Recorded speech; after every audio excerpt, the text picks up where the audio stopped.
Okay, welcome back, folks. Today is a video I've been looking forward to for quite some time. We are going to shoot the 140 grain Nosler RDF reduced drag factor ultra high BC match bullets. Look at these ballistic coefficients. This is ridiculous. This is Nosler's attempt to make a bullet that cuts through the wind like you wouldn't believe. And we're going to see how these 140s perform in 6.5 Creedmoor. Now we're taking baby steps into this. I want this bullet to shoot well. I have a rocky relationship with Nosler. I can't seem to get their bullets to shoot. I just can't. I always end up disappointed with accuracy. Now, you go back to our last 6.5 Creedmoor video where we gel tested some bullets, including the 129 grain Nosler AccuBond long range. The terminal performance in the gel was outstanding. But even that bullet, a little disappointing in the accuracy department. And I've seen reports of disappointing accuracy with this bullet as well. So I want to do my very best to get this bullet shooting in our Thompson Center Compass. Our Thompson Center Compass is shooting awesome. We've tested several bullets where 0.5, 0.6, 0.7, 0.8 inch groups are the average. So we got a good shooting gun. Let's see if we can get this bullet to shoot. So this bullet's pretty sexy. Got to be honest with you, it is pretty sexy. Big long boat tail, itty bitty tiny little me-plat. These guys are built for speed. They are built to fly. So with a bullet of this design, you think VLD bullets, you think a burger, don't you?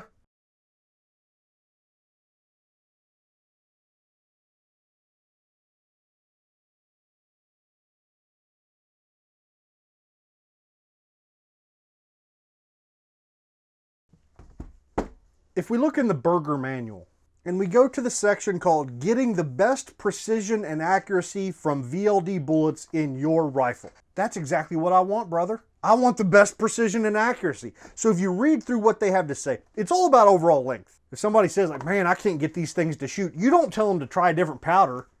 You tell them, yeah, dude, you need to work on that overall length. How far are you jumping to the lands? So that's what I want to investigate first with this Nosler RDF. Berger lays out a plan of trying different overall lengths and trying to hone in on what overall length your gun likes with this style of bullet. And what it comes down to is testing multiple overall lengths in 40 thousandths jumps. So your first group, the bullet should be jammed into the lands by 10 thousandths. And then you back it off 40 thousandths from there, so your next group has 30 thousandths of jump.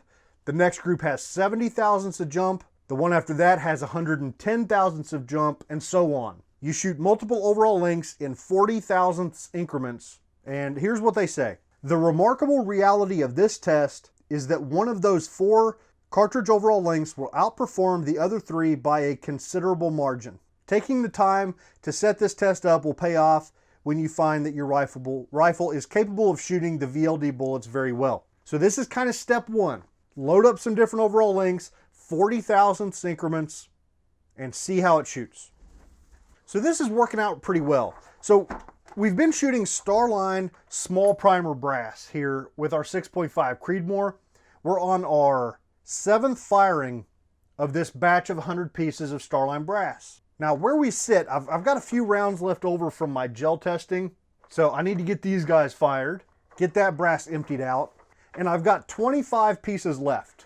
25 pieces, and then one little oddball. That's actually the guy that misfired on us a couple videos ago. I'm gonna load this guy back up and get it fired as well. So I've got 25 pieces ready to go, and this will complete our 7th firing on this brass. Now 7 firings, we are hurting for an annealing, right? Our brass getting worked over and over and resized all these times. It's getting work hardened. So I want to anneal them after this 7th firing. Now annealing is a complicated subject, my friends. Everybody's got opinions. People like to fight about it. So I'm going to take the safe route. I'm hoping at the end of today's video, I'm going to have 100 pieces of fired brass, 7 times fired.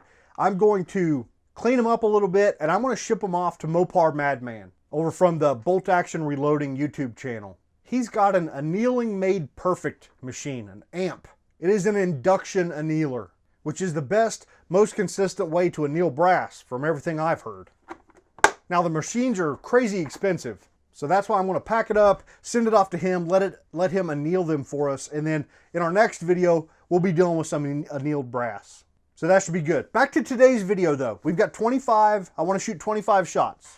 Now earlier, I got my Thompson center compass all cleaned up. I wanted a nice clean chamber, a nice clean throat before I took my overall length, or my maximum overall length measurements with this bullet. What I came out with is 2.940 inches touches the rifling in my gun. Now that's long. That's really long. Luckily, our Thompson Center magazine is a mile long, and we're able to shoot long rounds, and we can still magazine feed them if we want. But looking at the seating depth, it's still enough. Well, back to what we just read out of the Berger manual. Our first load, I want to shoot 10 thousandths into the lands. So that would put our first overall length at 2.950. Tell you what, here's a look at a case with a bullet seated. This is 2.950 inches of overall length. Maybe not quite as much of that bullet down into the case as I would like to see, but it's enough. It's enough for this testing. So 2.950 is going to be our first overall length. And like I said, it's 40 thousandths jumps. The Berger manual said to do 4 increments. So that would take us from 2.950 down to 2.830. I want to go ahead and do one more step. I want to take it down to 2.790 is our 5th increment of 40 thousandths. And that gets us down, 2.8 inches is kind of the maximum overall length for this cartridge. So that gets us down into a semi overall length. It would fit in any magazine. And I'm interested to see how they would shoot at an overall length short enough to fit in everybody's magazine. So those are the 5 overall lengths I want to shoot. To keep things as generic and foolproof as possible, I want to shoot H4350, the universally accepted greatest 6.5 Creedmoor powder on the planet, right? Everybody shoots H4350. So we'll just shoot 40 grains of H4350. I think that's a low enough charge weight. We're going to see vastly different pressures here between these 5 different overall lengths, I think. But I think 40 grains should be a low enough load to where we should stay safe. Hopefully. We'll keep an eye on the brass just to be sure. And on the primer side of things, I want to shoot the CCI number 41. This guy's been performing pretty well for us in our previous testing. So that's the plan. Load up 25 rounds, those 5 different overall lengths, H4350 and CCI 41s. Not much to it. So our brass is sized and ready to go. I just need to start priming. So I'm doing my best to get these charges weighed out to within a granule or 2 of powder.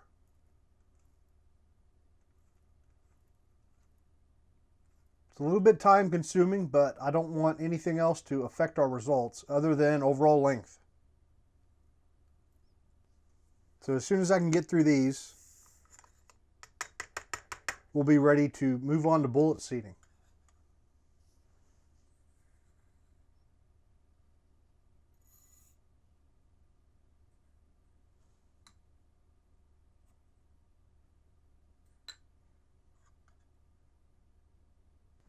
All right, first things first, we need to find the right seating stem.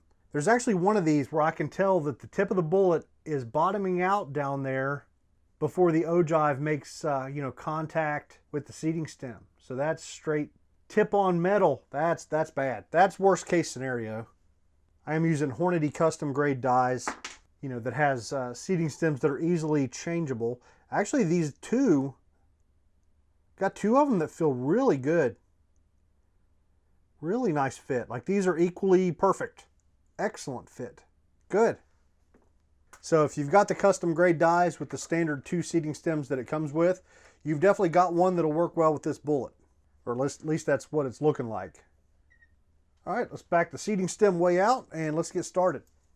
All right, so our longest overall length is 2.950. Should be pretty close right there.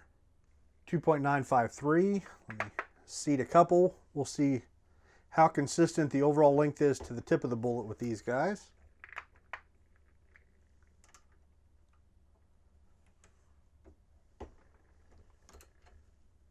.955, 2.950, 2.958. Yeah, and that long one there in particular, if I can get it to focus, you'll see that the me plat of that bullet is definitely a little bit crooked. but that's no big deal. 2.955 and 2.953. So I think we're 3 or 4, maybe 5 thousandths long. But back when I was checking the maximum overall length of my gun, I did use the Hornady bullet comparator kit that measures to the ogive of the bullet. And what I'm reading with these guys is 2.317. Now, back to when I was measuring the maximum overall length of my gun, the number I was coming up with was 2.304 to touch the lands. So we want to, our first length here, we want to be 10 thousandths jammed into the lands. So 2.314 would be our target. So it looks like we're about 3 thousandths long. So let's go down 3 thousandths. There we go.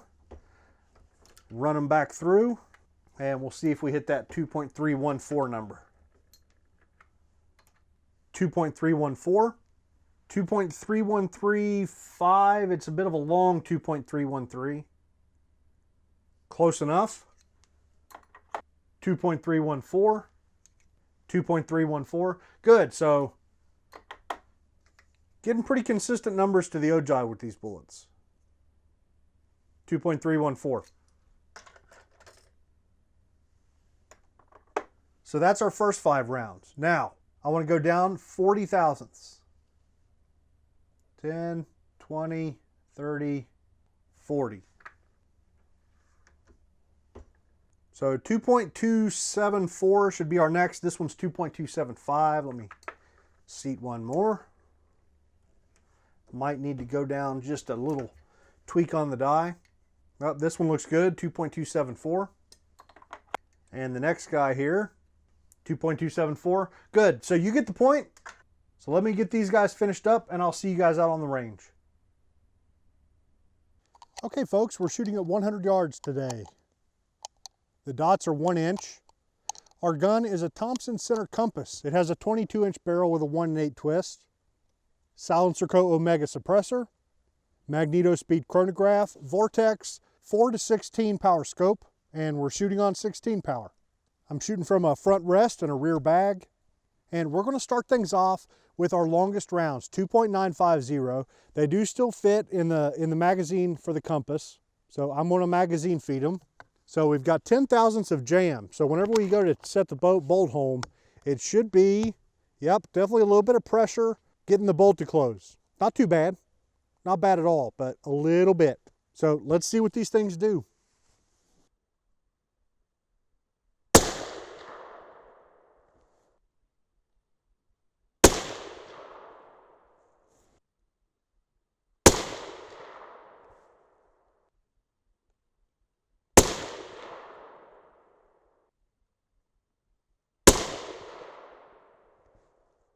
So not the greatest start, a little bit of a disappointing group.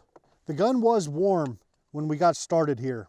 Like I showed you back at the bench, I had a little bit of ammo to get rid of. So right here before I started shooting groups, I did shoot 5 shots through the gun to get it warmed up and fouled up just a little bit. So moving right along, 2.910 inches of overall length is next. This is 30 thousandths of jump.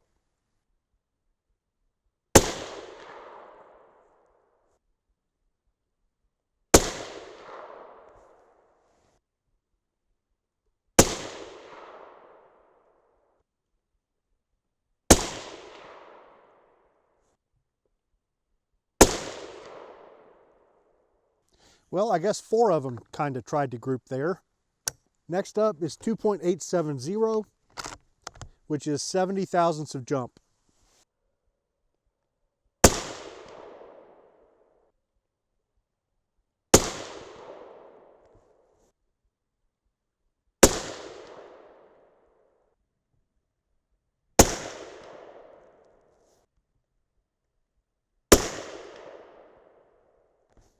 All right, 2.830 is next, 110 thousandths of jump.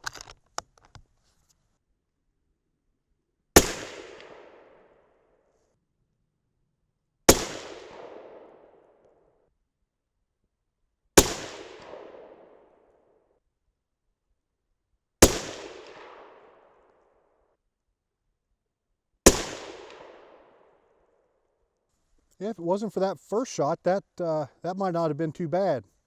Okay, last up, 2.790 inches, which is 150 thousandths of jump.